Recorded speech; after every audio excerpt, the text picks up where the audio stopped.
This is just a small collection of the books that I have read on tarot and combining tarot with astrology, just regular tarot. And you won't need that.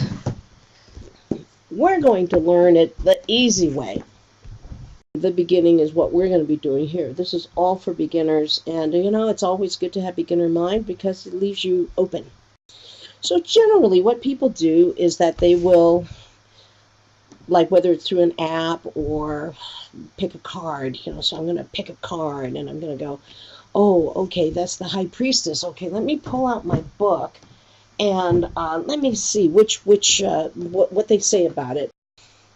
And then tomorrow you pick out another one, and then you look through the book again and you go, oh, wow, you know, okay, what does that mean? Oh, well, so that's supposed to tell you about your day, and that's how people are learning it. And that would be like learning to count.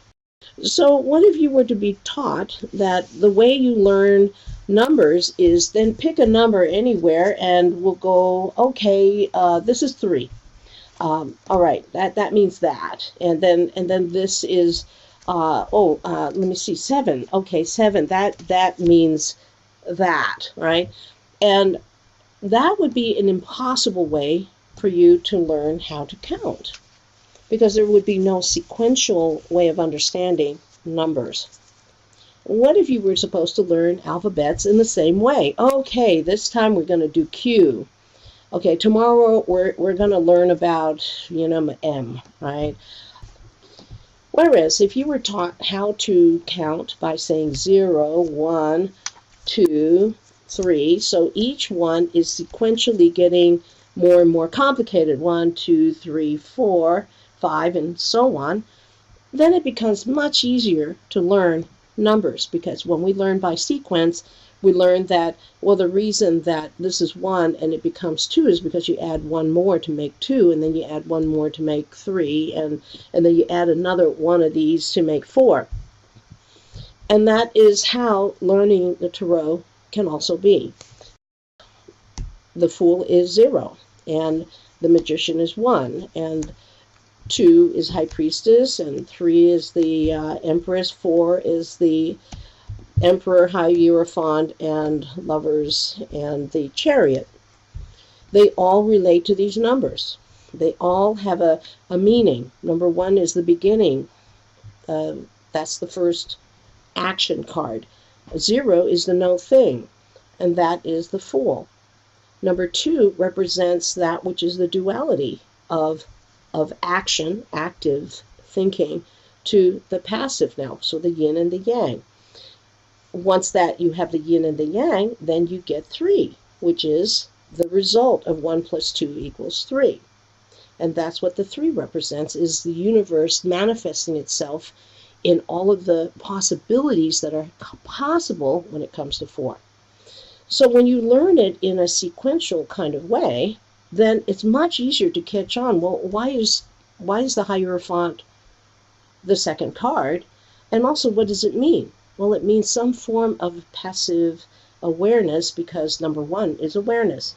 This is passive awareness. I'm still aware, but I'm listening to everything. Once you listen to everything, and you can also then integrate the 1, which is, well, then I can do something about it, make something happen, then you get 3. Now we have the universe and all that is possible. When we sequentially understand this, it becomes much easier to learn about the rest of the cards. And they all relate with each other vertically, horizontally, and through also numerology as well as astrology. But first you got to get the basics down, and that is what the language of tarot is about. It's the same thing with astrology. Astrology also has the alphabet in the sense of, we see it as Aries and Taurus, and we go on to one sign after the next.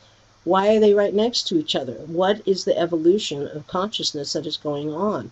That is also then just explored and taught to you through the language of astrology. It teaches you how come Aries is spring, and why does it move to Taurus and then into Gemini? What is the evolution of my growing up? when you understand that whole cycle of growing up from Aries all the way to Virgo, that this is my personal development, and all the way from Libra to Pisces, that is my interaction with the outer world. Bottom half, inner world, outer world. That is what all of this stuff is about. All of this tarot and astrology is about knowing your inner world as well as your relationship to the outer world, and also your inner process of evolution. Welcome to Tarot Card Expert.